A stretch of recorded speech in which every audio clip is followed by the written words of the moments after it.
O'Malley said something that is very relevant as to how as to how we are going to move forward. This is very, very important. This is a moment not to be missed. We have to deal with the issue of sectarianism, and we have to come together despite that in some kind of united front. We have to do that. We here in New York, as is elsewhere all over this country, we don't have our own space. We don't have it. The churches won't give it to us. This more than likely will be our last event as at this church. The reactionary forces, the Obama forces, are gathering like storms in every corner, in every hamlet throughout our movement. That's what they're doing. And we have to ask what we are going to do. And we must come together. We must come together, and some kind of regional conference, national conference, or whatever. I don't miss a chance to not mention Al Sharpton. I don't miss a chance. I am so isolated in Harlem, I can't even begin to tell you about it. But I still keep going, as I have been talking about him for years. And the word is, he tells other people, well, you tell Nellie that she should mind her business and I'll do my business. But his business is our business. Every time Bratton goes up there, every time that counterfeit, progressive Bill de Blasio, who is no better than Bloomberg, They have here in New York City a poor door where blacks or people who are subsidized tenants have to enter into a different door than that of market rate tenants. An approved apartheid system, approved by the City Council of New York City unanimously, and that was when Bill de Blasio was in the City Council. They all voted for it. And they say in this 140-page piece of legislation that they just didn't see it. And they are now shocked. And they blame it on Bloomberg, when in fact they are no different than Bloomberg. We have to come together.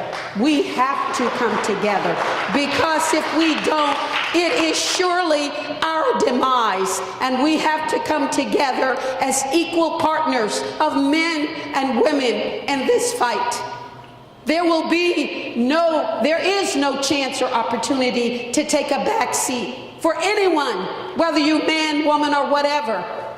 And what is happening here, which is what Fidel Castro talked about, is the battle for ideas. This battle that is raging even more so, not just here in the belly of the beast, but throughout the globe, because the lords of chaos is at it every day.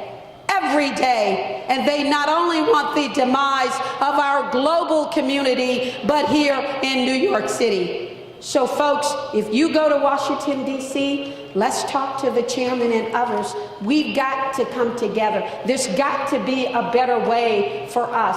I will work tirelessly, but I do demand respect.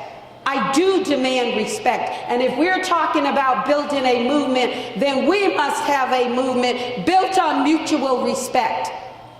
That's what we deserve. That's what we have to give to moving forward in a world that is very different. So we can't abandon these principles. And we just can't leave here tonight. You know, I got a good analysis, but what are you going to do with that analysis? Where are you going to take that analysis?